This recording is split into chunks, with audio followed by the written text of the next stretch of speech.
Buena gente, con un video más. Hoy voy a tratar un tema que es un tanto polémico porque es el debate casi de siempre en Latinoamérica. 12 de octubre, encuentro de culturas o genocidio español o conquista española o invasión o cuanto término usemos pues para tratar de manera negativa esta fecha. Voy a darles las dos posturas de la situación para que lo analicemos, lo comprendamos y veamos pues al final de cuentas cómo es nuestra sociedad y cómo se comportaba para el momento en que se dio pues este gran suceso que fue el 12 de octubre de 1492, el descubrimiento de América o lo que popularmente algunos dicen la invasión o el genocidio español que pues eliminó toda nuestra cultura y nuestro arraigo cultural indígena. Voy a iniciar desde la visión española, digamos, el sentido de descubrimiento de América. Hay que decir de que cuando llegan los españoles, llegan bajo tres embarcaciones, tres calaveras, la Pinta, la Niña, la Santa María, dirigidos por un navegante genovés que no tenía ni idea de que estaba con la finalidad de llegar a un nuevo continente. De hecho, él se muere creyendo que había encontrado una nueva ruta para llegar a las Indias. ¿Por qué? Porque en Europa la ruta que se usaba para llegar a Oriente, que fueron las famosas rutas de Marco Polo, otro italiano por cierto, eh, habían sido bloqueadas por el Imperio Otomano, cuando este ya había tomado Constantinopla, que esto fue en 1453. Colón, al creer de que la Tierra era redonda, que esto ya muchos navegantes lo iban, digamos, infiriendo, aunque todavía había el mito de que la Tierra era plana y que había al más allá, digamos, lo que había eran monstruos marinos y estos mitos del Kraken, por ejemplo. Pero Colón decía, bueno, si yo rodeo la zona, voy a llegar ahí. El proyecto lo presentó en muchos países. O sea, esto es algo muy interesante. El único país que le dio, que no era país en realidad, en ese momento era una especie de imperio en formación, fue España. Que España como tal no era ni siquiera, y esto es un punto importante, no era España, era cuatro reinos que se habían unido. Aragón, dirigido por su rey en ese momento Fernando, Castilla, dirigido por Isabel, Granada, Navarra y algunos mes que ponen la parte de León, pero León digamos de que era un reino como anexado de alguna forma eh, previamente. Ahora bien, también hay que entender de que en ese periodo se estaba apenas saliendo de lo que fue la invasión mora o de moros mejor dicho, de casi más de 700 años, porque los moros habían llegado al Al-Andalus y lo habían tomado y de hecho se habían establecido principalmente en el reino de Granada. Cuando por fin los reyes Isabel y Fernando se casan y forman la unión de una unión económica y militar, porque Isabel de Castilla tenía todo el poderío, digamos, económico, y Fernando de Aragón tenía todo el control, digamos, de armamentos y de desarrollo militar, pues logran vencer a los moros, los sacan de Granada y unifican los reinos, digamos, en una finalidad de crear un gran imperio. Ellos, vamos a decir las cosas como son, no estaban del todo claros de si iba a funcionar el plan. Al final de cuentas lo que hicieron fue darle tres calaveras, que no son tampoco los barcos más poderosos que podían dar los españoles. No les dieron navegantes de peso, lo que les dieron fueron un montón de ladrones o personas que en caso de que se murieran pues no importaban para nada. Entonces era una cuestión nada más como de vaya arriesgue y si sale bien pues perfecto. Inclusive ellos no tenían tantas expectativas con estas, con Colón ni con la finalidad.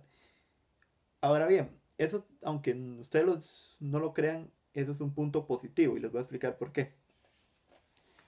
Nosotros siempre hablamos de que hubo una invasión y un genocidio de indígenas.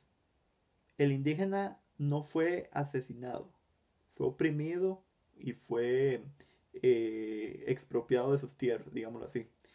pero no fue aniquilado como sí se dio, por ejemplo, en la parte de las zonas del norte. Cuando hablamos de lo que fue ya el viaje de los famosos puritanos que venían del Reino Unido, que el Reino Unido en ese momento era Inglaterra, que venían huyendo de Enrique VIII por las reformas que estaba haciendo en su país y que llegaron a las 13 colonias, que en ese momento era lo que conocemos hoy como Estados Unidos, y ahí pues literalmente exterminaron a todos los indígenas que estaban ahí, o aborígenes si quieren usar el término más correcto.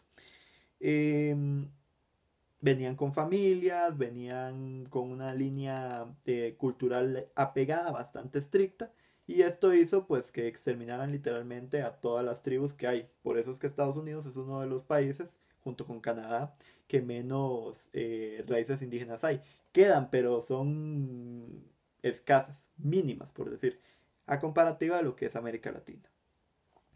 Ahora bien, esto no quiere decir de que no hubo matanzas, no quiere decir de que no hubo propagación de enfermedades, no quiere decir de que no hubo caos ni muerte, porque sí también hubo enfrentamientos y también hubo muertes de aborígenes, pero sí quiere decir de que el hecho de que aún todavía hoy existan aborígenes es por el, por el simple motivo de que no se dio un exterminio total, de que las personas que migraban para estos territorios lo hacían principalmente españoles en su momento, y luego ya la oleada francesa, la oleada holandesa, la oleada británica o inglesa en ese tiempo, italianos algunos, pues eso hizo que se creara el famoso mestizaje, que bien que mal puede decirse que es un punto positivo de la traída de o la llegada de los españoles, más allá de si estemos de acuerdo, ¿no? De cómo fue la forma o con quienes llegaron. Aquí también hay una reflexión importante y es que dicen que nos quitaron nuestra cultura porque impusieron la de ellos a la fuerza.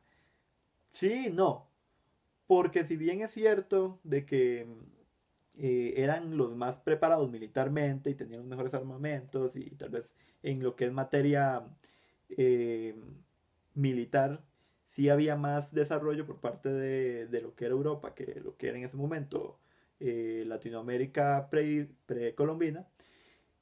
Nosotros también teníamos pues nuestro desarrollo en cosas interesantes, como les mencionaba, acueductos, temas de regado, también alguno que otro armamento ya se había generado y no era como que en realidad en la época precolombina no había enfrentamientos, de hecho había luchas e imposición de imperios. La historia habla del imperio inca, del imperio azteca y pues el mito del imperio maya, pero si lo analizamos el imperio azteca tenía enfrentamientos con todo el mundo. O sea, los incas también tenían una guerra civil que se había dado entre Huáscar y Atahualpa. No se dan las cosas solamente por culpa de los españoles, se da por ingenio, si uno lo piensa.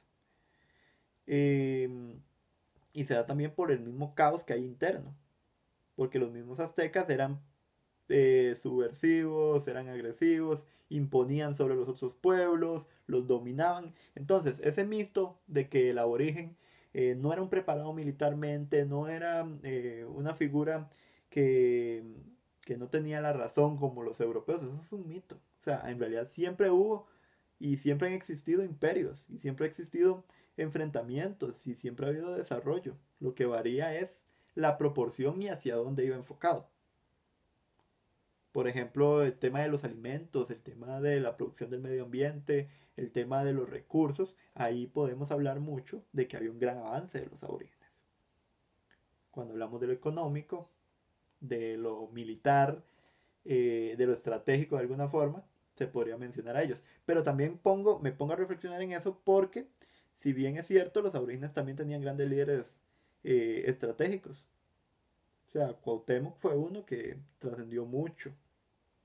eh, los mapuches en la parte de Chile, bueno, todo lo que fue por la parte de Chile, fueron la única nación, digamos, que se independizó del imperio español cuando se consolidó de manera propia y porque nadie los pudo doblegar. Ya luego la historia, con la creación del Estado chileno, pues cambió completamente la perspectiva de estos mapuches. Ahora bien, eh, el gran debate. ¿Genocidio o encuentro de culturas? La respuesta es los dos. Los dos. O sea, no es un día en donde no hay nada que celebrar, porque sí hay mucho que celebrar. Estamos hablando de que le da origen a un continente, a lo que somos hoy como sociedad, porque aquí nosotros hablamos principalmente idiomas latinos, principalmente el español. Algunos pues trajeron el inglés, el francés, el holandés. eh, Nosotros también arraigamos una etnia, principalmente en mayoría en Latinoamérica, que es mezclada, que es lo que son los mestizos, los mulatos, los zambos. eh, criollo como tal ya cuesta mucho que exista. Y pues obviamente español ya tendríamos que hablar de que están viviendo en España, ¿verdad? Claramente. Pero sí es interesante el hecho de que no podemos cuestionar una situación que pasó en 1500, en 1492, se traspasó hasta el siglo XVI y que en realidad la tratamos como si fuera la culpa de los males del mundo.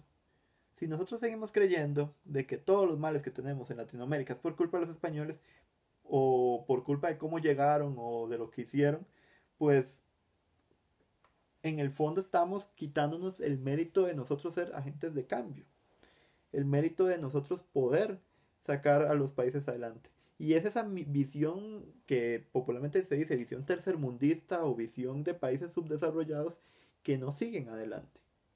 Si yo me planteara que los alemanes, después de la Primera Guerra Mundial, se sintieran oprimidos, dañados, nunca hubieran salido adelante, nunca hubiera aparecido una figura como Hitler, pues probablemente estarían sumidos en ser uno de los países más pobres en ese momento.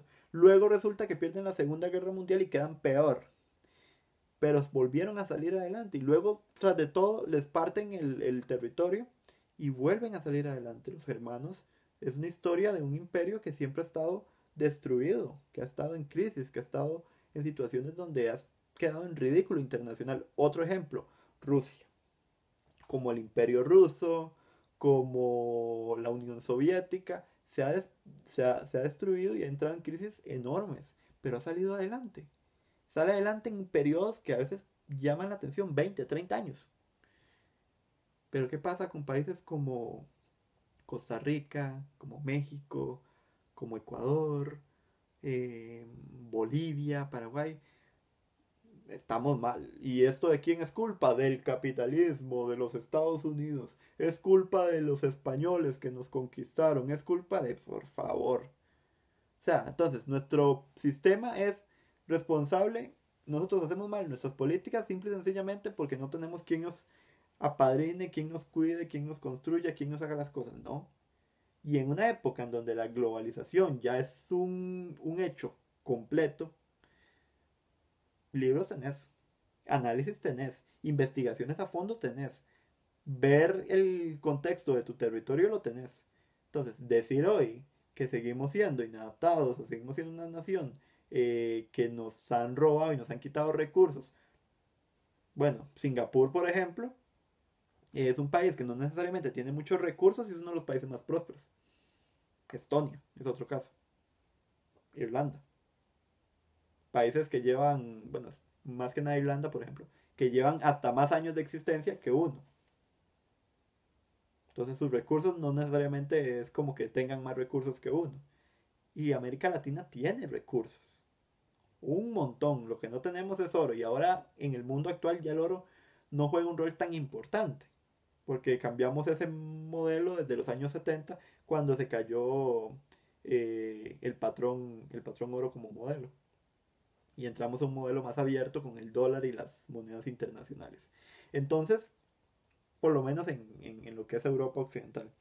Entonces, cuando uno llega a esa reflexión de que en el fondo hubo genocidio, claro, pero es que el genocidio se ha dado en guerras, se ha dado en enfrentamientos bélicos toda la vida.